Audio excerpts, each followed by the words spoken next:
me bele jele fu nungu wale nyumando bele jele ga Boubacar Sidiki ni nin dana ngoshira abe kunafoni de mana Boubacar Sidiki ikardo jamana kono abusole do ka bele jele ka fandima bele jele ki jija ita fana Boubacar Sidiki ni bele jele ita namu amena nyongu me chamanjela na nyongu me chamanjela o ba soro bara kera hakilina o nyo asoro o kuma nyeta dabali o bisoro katige Boubacar Sidiki ikardo jamana nyemo oku jija jamana donga hake anuka nyinimveun Boubacar Sidiki ka do luka nyenabo mo ka bla u ka hake kono Boubacar Sidiki no kera lafiya bina mi nye lokol karamo yi Boubacar Sidiki ka do ka lokol dongala lokol donga so kalama ka karamo batu dokotoro ka farali ke kanye u ka fura nyuma di Boubacar Sidiki kuna funi dila ku jija kuna funi di nyuma na namarate mi na galunde mi na aminu mbala kalam fana kan jija andala Boubacar Sidiki ka do jamana abara kulumaro dofle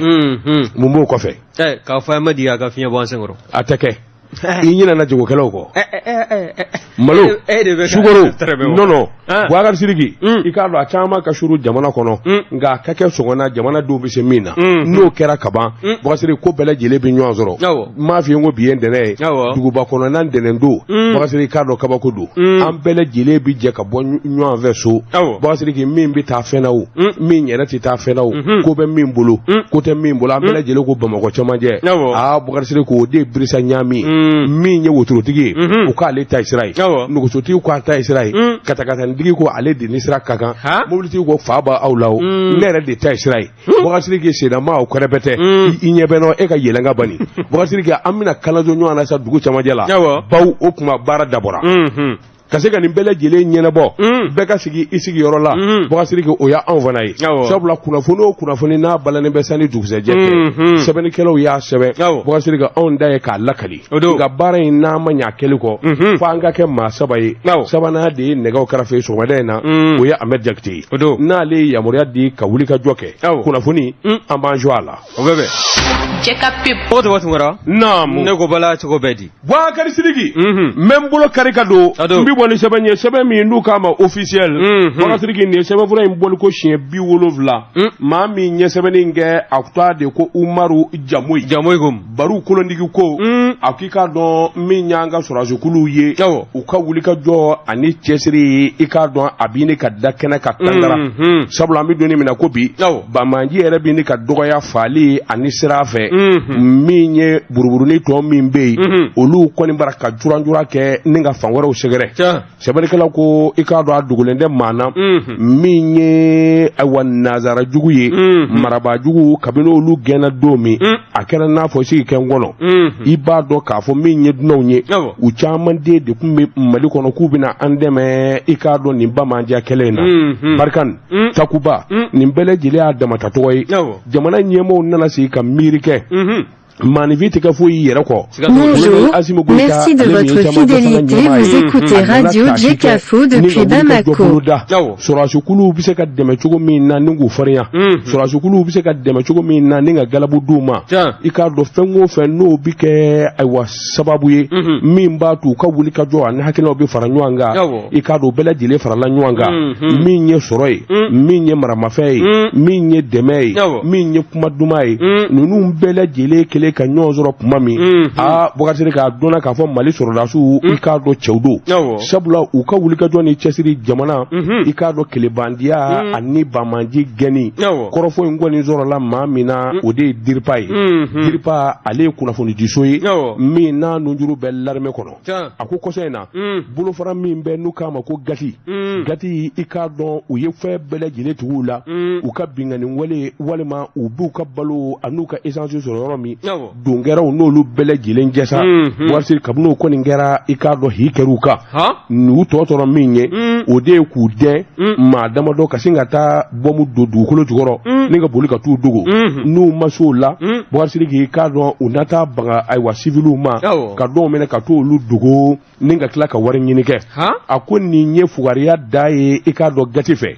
minye directeur diripai colonel Sulemani Dambele aya jira ka fo kose ngoni na l'armée ka wuli ka joni cesiri koni ma se ka fo tabarikala a ko sabula surasukulu u ha do ko fara nyanga ani kunafoni nyinini na ma minnu bi dugu ma minnu bi sana novembre kile 5 temene na opération bami no bi talike ka nyeshi kunafoni fofo no sorola ko lu larwe bo kera kalama ka fo ororo o ye sofara marai surasukulu ka wuli ka jɔ kɛra sababu ye bamanji cɛ tan labɛnnen kun do i k'a dɔn u b'a fɛ ka boli ni walimisiw ye misi 400 Boubacar Sidiki u kun kelen bɛ k'o den daraki ayiwa dugudenw na i k'a dɔn misitigi ninnu bɛ bɔ sufuru la ye u bɛɛ lajɛlen minɛna ni ka taa u gɛn ka t'u fara ɲɔgɔn kan ka taa n'a ye a tigiw fɛ yen dɔgɔkun 2 novembre tile 19 Boubacar Sidiki i b'a ye k'a fɔ wuli ka jɔ banana boloda sabula sɔmin kelen kun do k'a fɔ janfa dɔ ko b'u kɔnɔ min ye bamanji cɛ 13 ye olu kɔni kun ye awa olu b'u den de kana k'o lajɛ i k'a dɔn olu tɛgɛ sina ka da olu ka ten ngami dugu min n'u k'a ma ko sɛgɛ ani tuni ani sama ninnu bɛɛ lajɛlen bɛ Bankasi mara la min ye kalo tile 30 ye o kalo kelen surasukulu ye awa boloma dakɛ ni ka gɛnni kɛ k'a ye k'a fɔ min ye tɛnɛngun mara ye Boubacar Sidiki i k'a dɔn u kelen bɛ ka taa jagoya jagabɔ min ye balo tɔni 15 ye o minɛ n'u na ni k'o bɛɛ lajɛlen fara ɲɔgɔn kan ka taa n'a ye Sewara ka tila k'u daji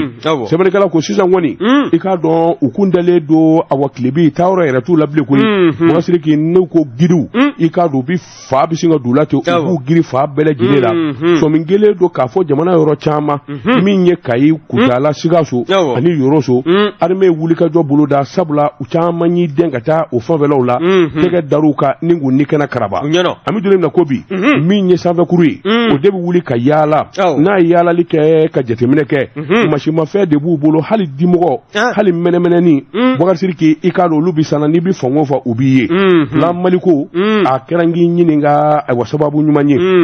min y'an ka surasukuluw kɔni ye Boubacar Sidiki i k'a dɔn jamana jugu minnu bɛ yen ani faden jugu minnu bɛ yen olu kɔni ka kuma de cayalen don Mali sɔrɔdasiw u kɔni da kan bɛ bɛɛ bugɔ ye u bi sibiliw faa u bi juguw faa colonel Danbɛlɛ ko nin kuma in ye kuma kɔrɔ de ye awa kuma kura tɛ sabula min ye fadenjugu ani tubabujugu ye Boubacar Sidiki n'u ma ninnu fɔ ka jamanadenw do a cɛ ka surasukulu lagosi Boubacar Sidiki i k'a dɔn olu sago ye min ye o t'i sɔrɔ min ye surasukulu ye fɛn o fɛn n'o de kan ka taa ka jamana lakana walima ka jamanadenw lakana minnu nin d'a la minnu nin b'a la k'u bɔ ɲɔgɔn na Boubacar Sidiki a ko surasiw ka baara an'u ka dɔnniya u bɛɛ lajɛlen sabatilen don u kun dɛgɛnɛ na o tuma maa ka ŋanaŋana kan ani maa ka nkaloni namara o tɛna an bɔ an dabolo kan nin kun ye sɛbɛn ye an ye min zalo ka bɔ officiel kɔnɔ a ka bi bɔli la officiel ka fara fasirojɛkulu kan karamɔgɔ Daba Tunkara an b'u bɛɛ lajɛlen fo nin ye n tɛgɛ don ni sɛbɛn bɛ bɔ sɛbɛn min k'a ma ko le repère nin ye Fakɔrɔ Tarawele nin ye a ka fasiri ye Fakɔrɔ ko min ye anw ka ministre de la défense des anciens combattants ye n'o ye colonel Sadio Kamara ye ko a ma cɛn ni ka tiɲɛ a m'o fɔ MINUSMA n'a a jɛkuluw tɔw ye wa n'i y'a ta k'a lajɛ min ye anw ka jabaranin ye n'o ORTM 1 ye ka bɛn décembre kalo tile 15 tɛmɛlen ma nɛgɛ kanɲɛ 20 waati n'o o ye an ka journal télévisé ye i b'a ye k'a fɔ san 2022 kɔnɔna na nin kɔni nin kɔrɔfɔ ninnu salo la lajɛrɛba dɔ de senfɛ min kɔni kɛnɛ ɲɛmaya kun t'an bɛ ka di colonel Sadio Kamara ma colonel Sadio Kamara a ka laseliw senfɛ a y'a jira k'a fɔ min ye MINUSMA ye k'a sela waati ye sa MINUSMA a yɛrɛ k'a ka kosow ni kasaw fara ɲɔgɔn kan ka taa ka bɔ jamana kɔnɔ o kɔni o ka fisa a ka gwɛn don dɔ i n'a fɔ an ye force barikani ni servali gwɛn cogo min na n'i ye ko in ta k'a lajɛ ko MINUSMA nafolo dama anw ka jamana kɔnɔ n'a ma kɛ takuru donbaa ye k'a ma tasuma a ma kɛlɛ si la sa yɔrɔ si o n'i ye ko in ta k'a lajɛ waati dɔw la i b'a ye k'a fɔ jamana nalenkuranin a ɲaɲali tun bɛ maaw la i b'a ye k'a fɔ maa caman kɔni tun bɛ k'a jigi k'a fɔ MINUSMA a bɛna jamanadenw n'u bolo minɛ ni ka a lakana nka ko dɔw taara ye u ka wulikajɔw nɔna min kɔni bɛ maaninfin ni k'i guwan i kamana na n'i y'a lajɛ saro colonel Sadio Kamara anw ka ministre de la défense des anciens combattants a kɔni a y'a kuma in fɔ ka taa ni ka segin ko MINUSMA ka mandat min n'o banna kɔsada in na n'a ma ɲɛ k'a fɔ ko mandat k'a bɛ kurakuraya ko min ye anw ka jamana marabaaw ye kɛrɛnkɛrɛnnen na kɔrɔfɔ donna maa min da kɔnɔ o de y'anw ka ministre min n'o ɲɛsin bɛ anw ka jamana ani jamana wɛrɛw cɛsira taamali ma o ka se ka taa ɲɛfɔli kɛ jamana faso Maliba tɔ a la wa kun tɛ dɔwɛrɛ min ye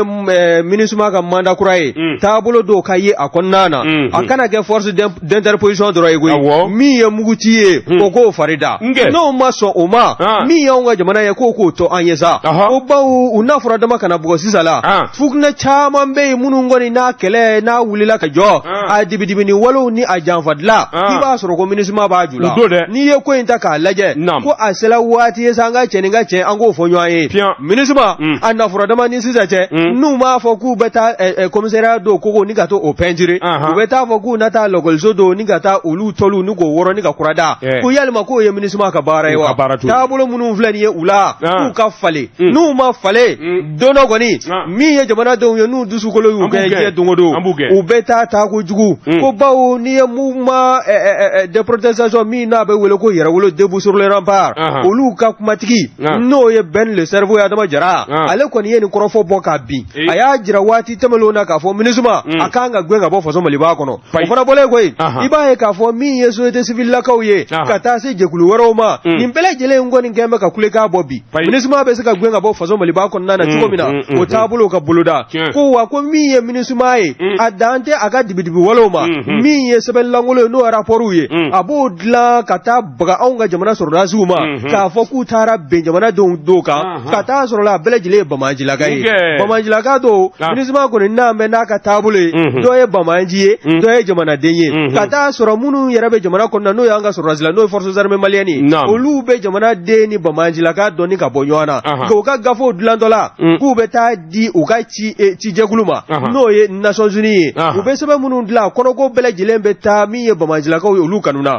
on ga jamana nyamo kata se jamana doma olu saka no ko foi teke ni gafe nunu kon nana mi e colonel Sadio e akko ko mi e wati e ka tembe ko minisma na gwe ka bo fo zamali ba kono ka gwe fo ka wulu so anofe ni ngwe sebe mina ya sama ka bo le repère kon nana Fakoro Traoré aka fasiri Boagari Sirigi même bolo kari kado kaboni sebe mi nu ka ma sentinelle joro kelew Boagari Sirigi sanvien ma wuli ni bama bolla kado jila silande ye nya ka sodi ni sebe bolo mbolu ko shiye keme duru bi konondo ani duru ye bamanande ale de sebe ninge Boagari Sirigi ikado aywa mi nye wuli ka joye ikado dabali mi ndigele do jamana kono polisu ani sapeur pompier ikado ka baraka yelma ka ke surasi bare surasi kutumu yere ukado ode kono daimu kaimu Boagari Sirigi ka do kuma nge fura dama kana bla bila mi nye wuli ka joni jateminaw ye bela jile bi so dama fa jateminaw de keledu Boagari Sirigi jatemina mi mi ta ka nyeshi o yalma ni ma bi bo fe dola kata fe dola dabali jumay ni jumay ndige ledu Boagari Sirigi abina fo geleya abalanin be sabula minye awa militarisation de la police protection civile o de atwawukai Boagari Sirigi ni ko ta ku laje gelabe gela minyere be abarika ka bu kosobe sabula famiyali desele do kana Boagari Sirigi ka do jona conseil na ministre mi na le ba kokuna ale tara manga inda senete nyakoro bengera ka songera ma olu yere ya asemavura bele jile jidi Boagari Sirigi o ba jira ka fo hakilina wu atara ka ban o atalite bashi nga kunvora de jekulu do kasigi mina hakili jagaboke hakili jagabo mi talike ka nyashi Boagari Sirigi ikado policiya ikado na yelamana ka ke sorra sikulu ye oni ni minga kan walma tabulo mimbula ana jalako olu ka prepare latige Boagari Sirigi nga kado awako dafalinde sabula koseina polisu yere nyanye ke tabale goshira GMS la Boagari Sirigi ko bi danga mina ninga ta nyefolike ikado polisi chama ngoni mbe ani polisu ka nyama so chama njoro ledo yalma ulu ka hake na dafawa sabula ministre de la sécurité intérieure protection civile Boagari Sirigi ikado projet de loi yana kunga ta na SNT la bende kunga nga ke akobele jeleka anzona ninga ni mai Boagari Sirigi jamana kundi yera kunye ma do sugandi ulu ka akili jagaboke Boagari Sirigi mi se ka to ko bele jelebi dafa manga wara kana wulala o nga ona tabe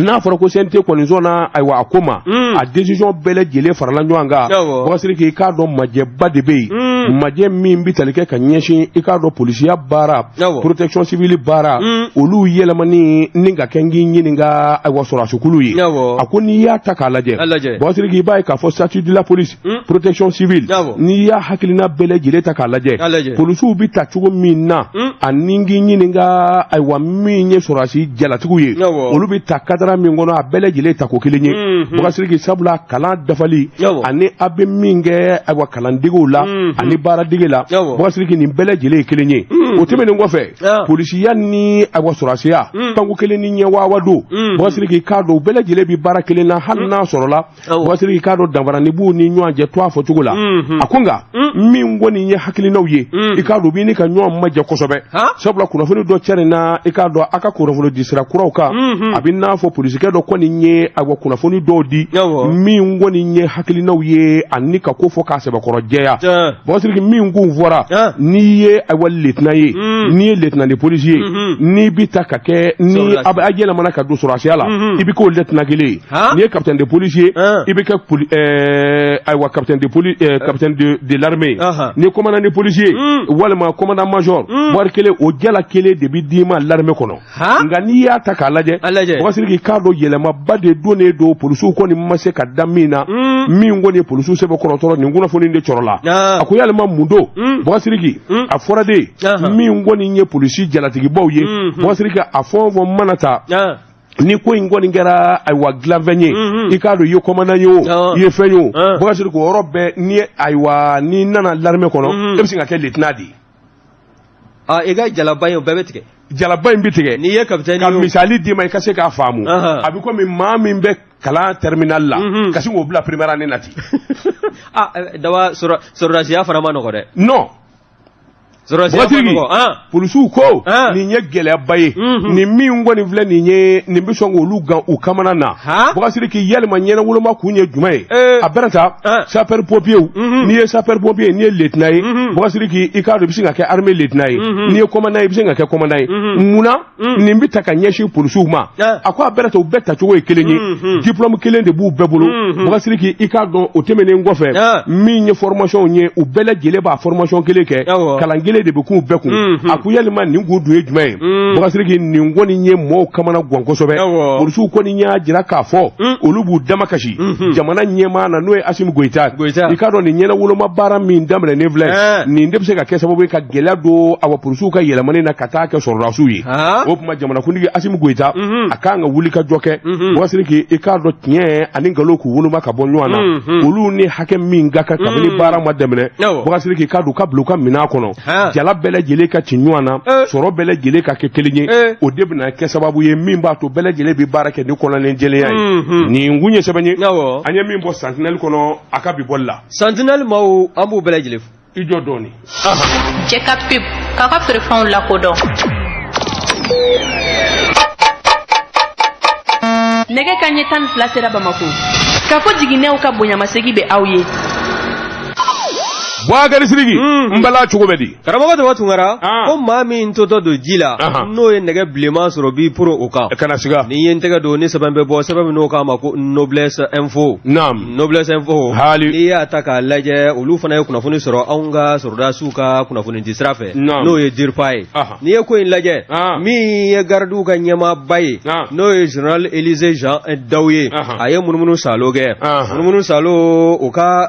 kalankɛyɔrɔ min ni a bɛ wele ko Tubanizo n'o y'u ka centre d'instruction ye baara ni taama a y'o boloda ka bɛn décembre kalo tile 15 tɛmɛlen ma san 2022 ka bɛn alamisadonya dɔ ma n'i ye ko in lajɛ min ye général Élisée Jean Daw ye gardi to a la a taalen a ka maa ninnu lajɛ i b'a ye k'a fɔ yen o t'a mɛn ka kalifa maa min fana na o de ye commandant Abdulwahab Kulubali ye o n'a ka état major n'i ye a lajɛ min ye général ye a ye bonyamasegi ta ka ɲɛsin commandant Abdulwahab Kulubali ma wa min ye kala ye o min n'o t'a mɛn ka ɲɛsin gardi ka élément minnu n'olu bɛ formation na a kɔni a ye bonyamasegi ta ka ɲɛsin u bɛɛ lajɛlen ma ani ɲɛmayaso kɛlen ka ɲɔgɔn ye a tilala ka taa minnu yɛrɛ bɛ ni kalan t'an bɛ ka ɲɛsin u ma a n'olu fana ye ɲɔgɔn ye o ɲɔgɔn ye senfɛ a y'a jira k'a fɔ ni kɔni kɛra sɔrɔdasi ye maa min bɛ ni sanjɛ min bɛ ni jalacɛ e kan k'o labato diyagoya ni bilen o fana bɔlen koyi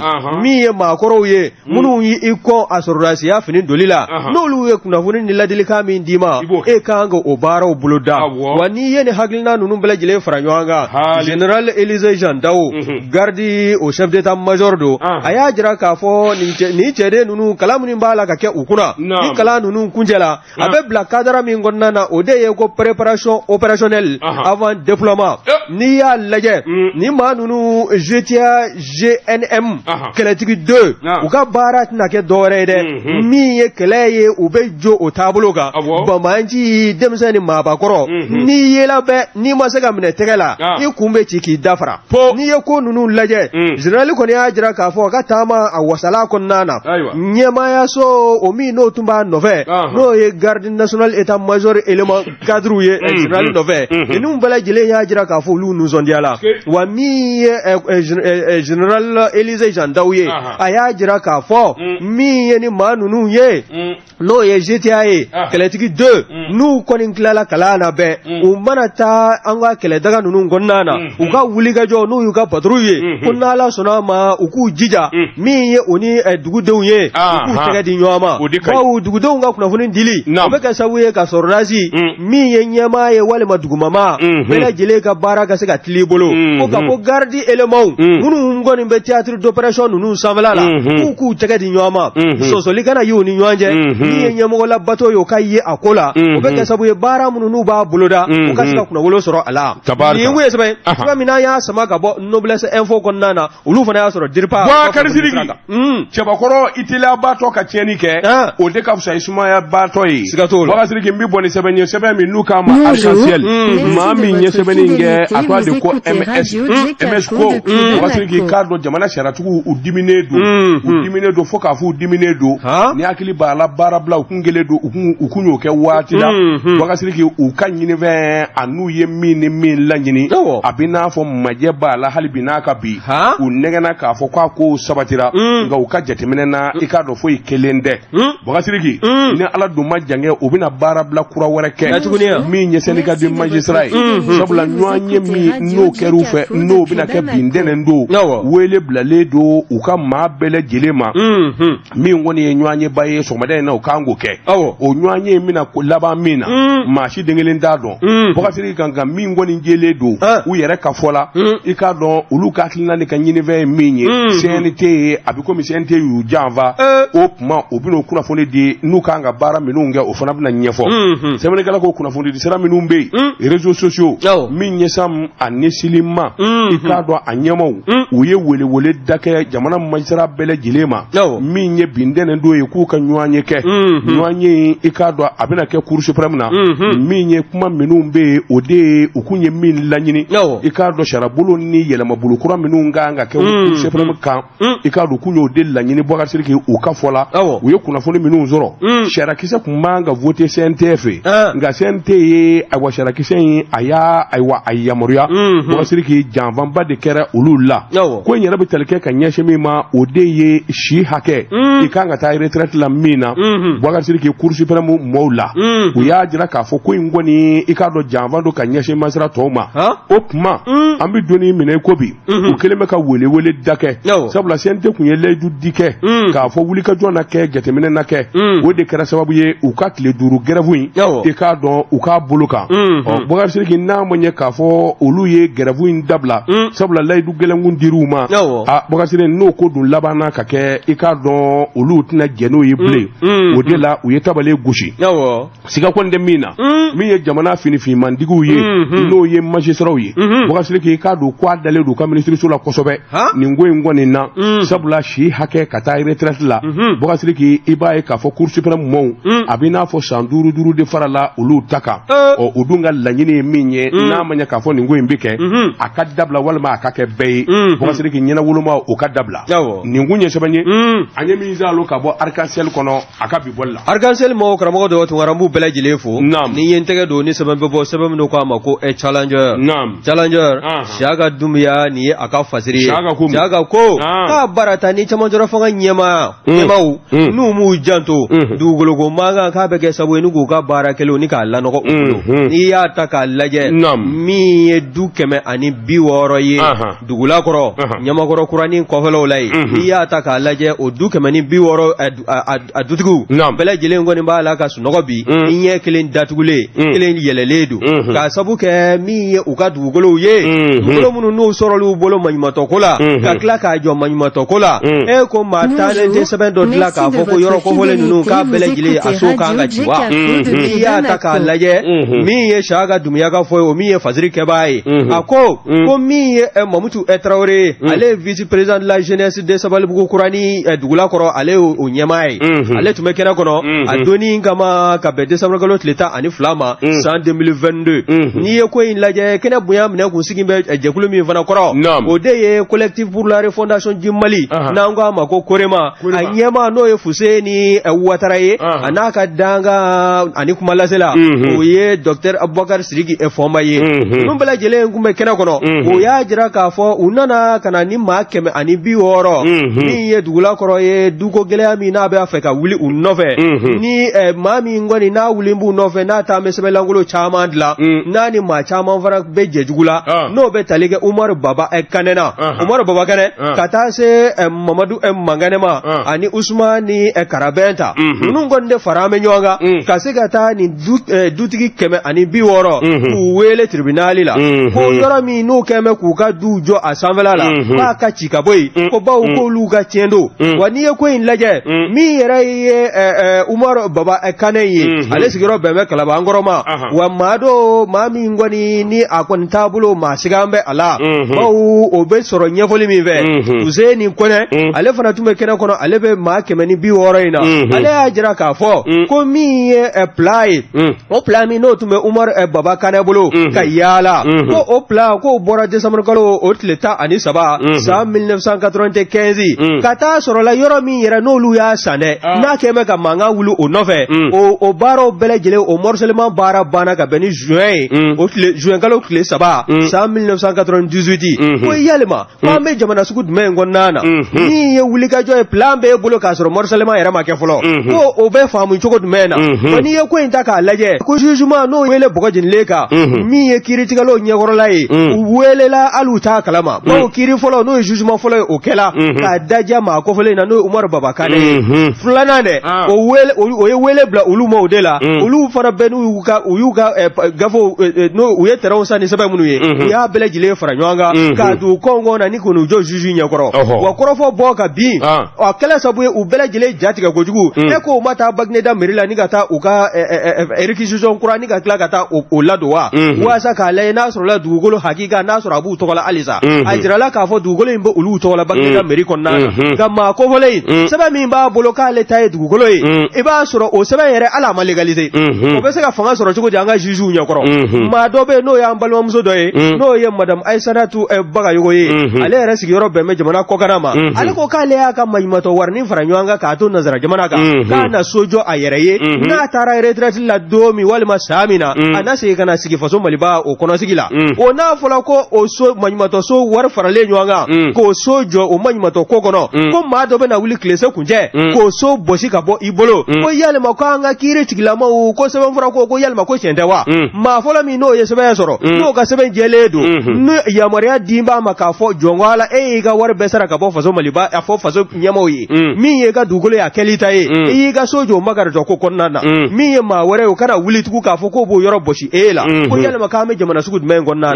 ɲin kulekan kɔni bɔ mɛ ka bin min ye Korema maaw ye olu ko k'olu bɛ CNT kɔnɔ n'o ye Dr Fuseni Ouattara ye ka taa se Abubakar Sidiki Fɔnba ma ninnu bɛɛ lajɛlen ye maa ye minnu bɛ CNT kɔnɔ u ko k'olu kɔni k'u na jamanaden fɛn fɛn bɛ yen n'o ɲɛji b'a la ka bɔn ko n'u olu kɔni k'u n'u lafasa CNT bulo kɔnɔna na ko nka ko min y'an ka jugew ye k'u k'u jɔ u jɔyɔrɔ la ko bawo ni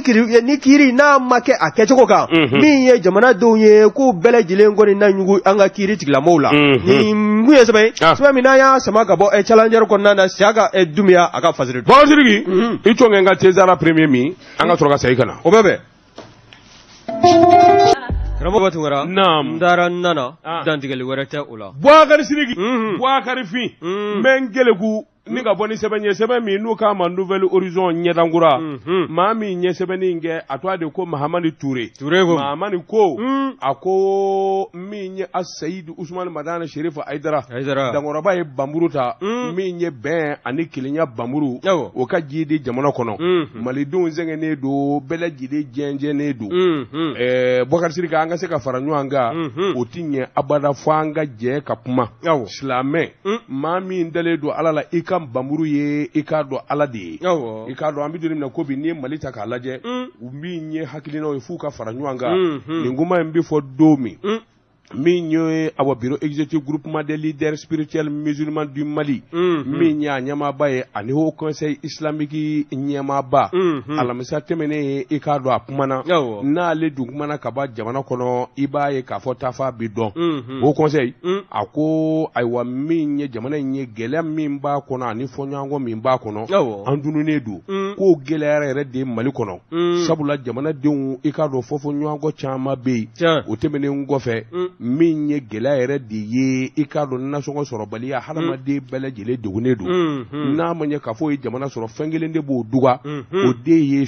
o de ye sali ye n'an salila i k'a dɔn k'an dama kasi Ala la Ala b'an jaabi nin ko in ɲɔniba o ye masa Alahu Taala kelen de ye o de la min ye haut conseil président ye Asayid Usmane Madane Sheriff Aidara a y'a ɲini min ye wulikajɔ ni cɛsiri ye ayiwa i k'a dɔn jamana alimami bɛɛ lajɛlen de ka sali ka taa bila misiriw ni Zawiya kɔnɔnaw na bɛɛ lajɛlen ka Ala deli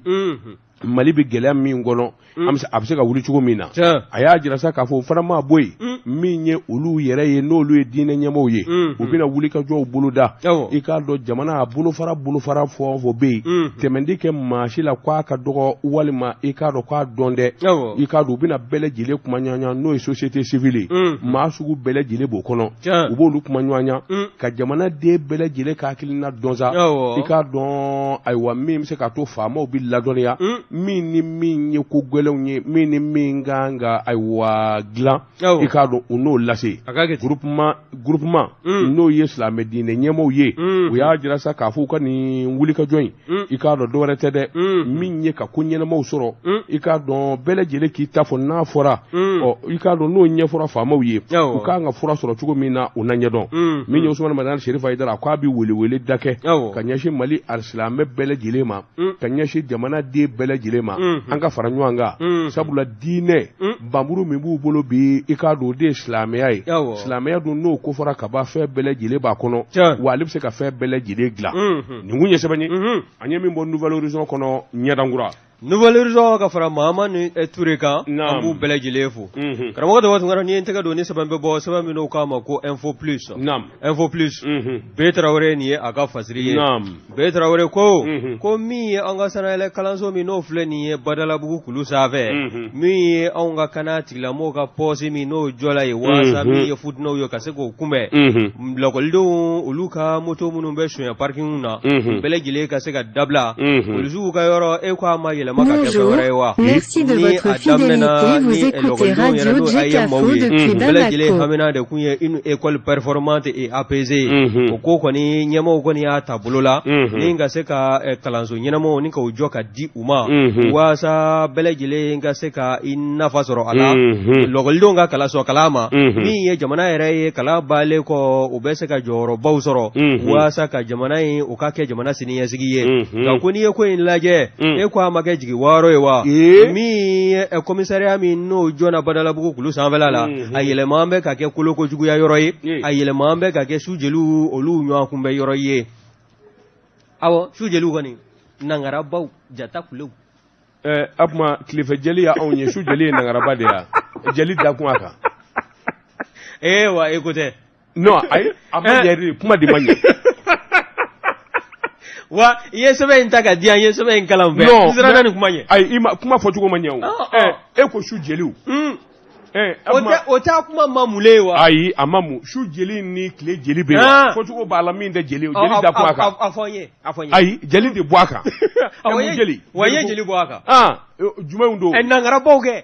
o ma wasa kuma ye nka su jeliw kuma y'i minɛ dɛ walayi kuma y'i dun